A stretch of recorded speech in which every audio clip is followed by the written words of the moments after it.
What's going on, everybody? Welcome back. We are going to talk about Infinity Watch, the kit for Adam Warlock, and the reworked Gamora and Nebula, and why I have an idea that this is going to be the new arena meta for Marvel Strike Force. When I first looked at the kit for Adam Warlock, there was a couple things in there that kind of raised some flags for me, and I was like, okay, this kind of seems similar to the kit we saw with Thanos and what we got with him in Black Order, but it was hard to kind of build off that and say they were going to be the arena meta until we saw more kits. And now I've looked at Gamora and Nebula, I'm really feeling that the developers are intending for Infinity Watch to become the new arena meta. There's a couple things in here that are nice little like counters to certain things. You know, ability block to villain protectors. That's like Thanos. It's like Thanos and Cold Obsidian counter. Disrupted to enemy protectors for 2 turns. There's just a couple of different things here. You know, it kind of seems like they counter Black Order a little bit. Applying the Safeguard to self and Infinity Watch allies, and Safeguard, if you guys haven't heard about it yet, Safeguard basically means that all the buffs on your character, if they have Safeguard, cannot be dispelled. They can be copied via Silver Surfer, but they will not be able to be removed. So you get Safeguard and immunity on all Infinity Watch allies at the start of Adam Warlock's turn, which means that Baron Zemo, Kestrel, and Silver Surfer cannot do anything with their opening moves. You know, Silver Surfer applies ability block, Zemo is able to dispel and apply ability block, Kestrel applies defense down, but if you have Safeguard immunity, you can't dispel, you can't apply negative effects at that point. So yeah, you know, those 3 big characters in the arena meta right now are going to be kind of countered by this combination of Safeguard and immunity. There's a lot of sustainability with this team as well, reviving, death proof, clearing regeneration and gaining regeneration. There's a lot of stuff going on here. The one thing that I did notice right away though was this line here, lowering damage by 10% for all enemies if there is a full Infinity Watch team. And that kind of goes back to what we have here with Thanos, where he lowers damage and armor by 10% for all enemies if he is empowered. That's only in his empowered kit. So when I saw that, I was like, okay, I'm kind of seeing some similarities to Thanos here. And that was where I was kind of like, okay, so they're trying to copy Black Order. Is this going to be Black Order 2.0? And if you guys remember, Black Order 2.0 came into the arena. Your arena meta was usually like a legendary soup. It was like Phoenix, Black Bolt, usually like Mr. Sinister, a couple other characters, and the big legendary on that team was Phoenix. And then they brought out Ebony Maw. Ebony Maw was a big counter to Phoenix. So you got this team that with Ebony Maw, the legendary on the team, now you've got this big counter to this other arena team, this arena meta team. And that's going to be the same thing here with Adam Warlock. Adam Warlock is the legendary of your Infinity Watch team. And right here, this is Safeguard immunity to all Infinity Watch allies. That's what's going to counter Zemo. That's what's going to counter Silver Surfer. It's going to counter Kestrel. That kind of stuff, plus this death proof regeneration, defense up. When this character drops below 20% health, gain regeneration, Safeguard, and 2 deflect.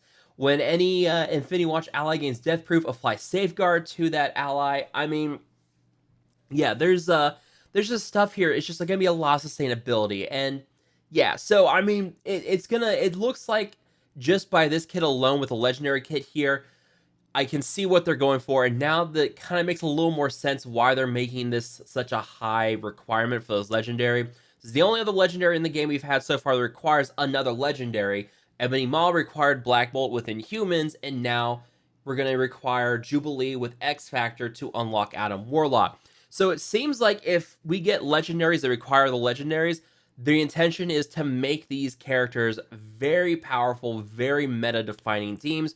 I think that's what we're going to get here. But enough with Adam Warlock. Let's take a look at Gamora's kit. And this one's really cool. And you have to kind of take it slow here, because if you don't, you get caught up. I was caught up at one point. Someone pointed out the mistake that I made. But yeah, she's gonna have a charged and empowered mechanic. Yeah, let's start with her empowered abilities. Her basic is going to apply bleed, 2 stacks of bleed, and can bonus attack twice, much like her basic now, except there's no bleeds there. Special is called Bring to Ruin, 4/6 energy cost, Clear death proof from all enemies, and if any enemy had death proof, apply +1 death proof up to a max of 3 to all Infinity Watch allies. If you guys remember, where is it? It's right here where this character, any Infinity Watch ally gains death proof, apply safeguard to that character. All right. Attack all enemies 400% damage and apply heal block for 2 turns. Cannot miss. I assume this means the attack is unavoidable, which means that even if you blind her, she will still hit with this. I'm going to get confirmation from the devs on that if that means this attack is unavoidable, but I assume it does.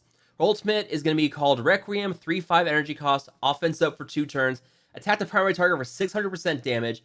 On her kill, fills her speed bar by 100%, cannot be dodged or blocked. So pretty much unavoidable again. Well, no, this one's different. So if she does have blind, I assume that she will miss on this one, but not on her special.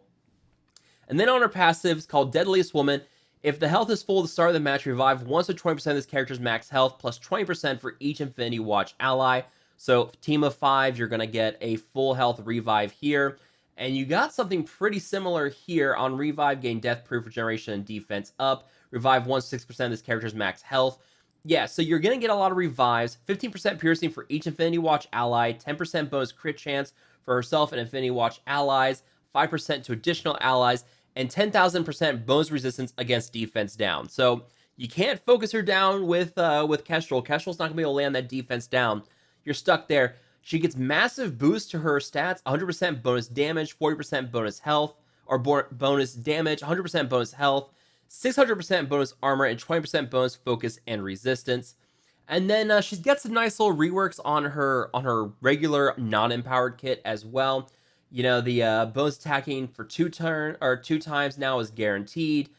The special now it's now guaranteed to chain to 2 adjacent targets for a little more damage. Still getting that full speed bar if she does kill someone with this attack. Counterattack can break it, but if Adam Warlock is on the team, this can chain to stealth targets and cannot be countered.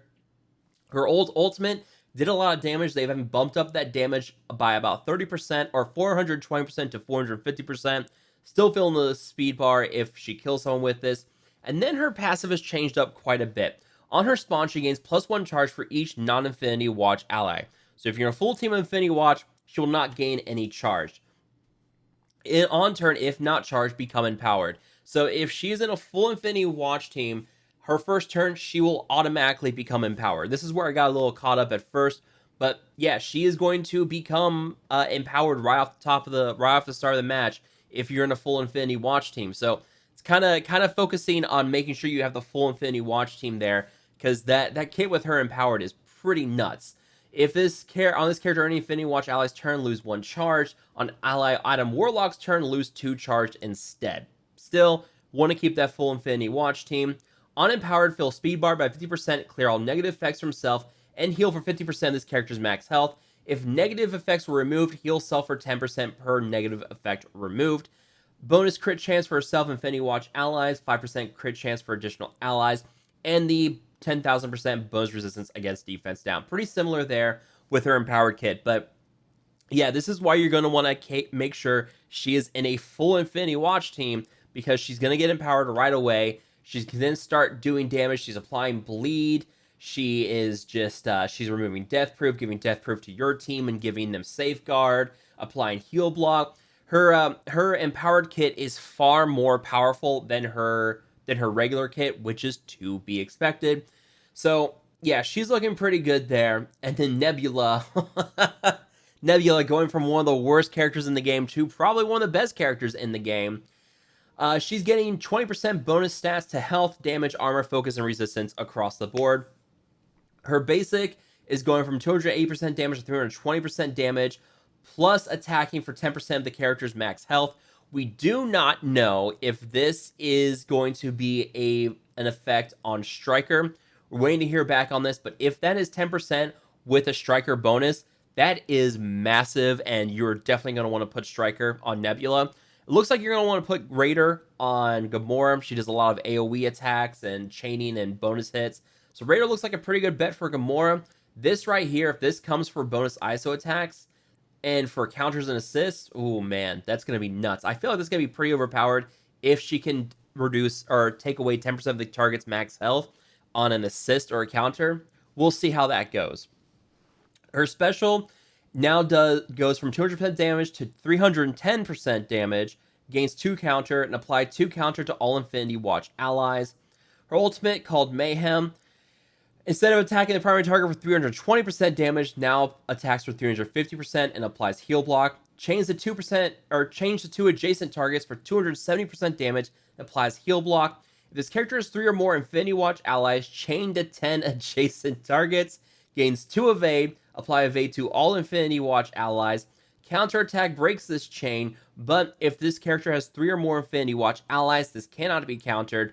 Attacks always crit if the target is summoned or cloned. So this is one I feel like I'm noticing this a lot now, where you're doing a lot of damage to all summoned allies. I feel like this has to come into play with multiple man and the fact that he's just summoning dupes constantly. And if you put this team on defense, and I think this is going to be a very good defensive team, you're probably going to try to use X Factor, but Nebula's just going to wipe out all the dupes right away. Her passive is called Exploit Weakness.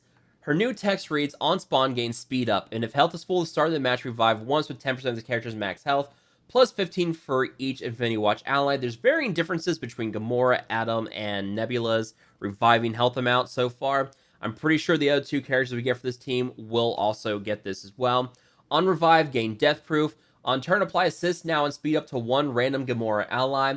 Gain 20% assist chance plus 20% per Infinity Watch ally.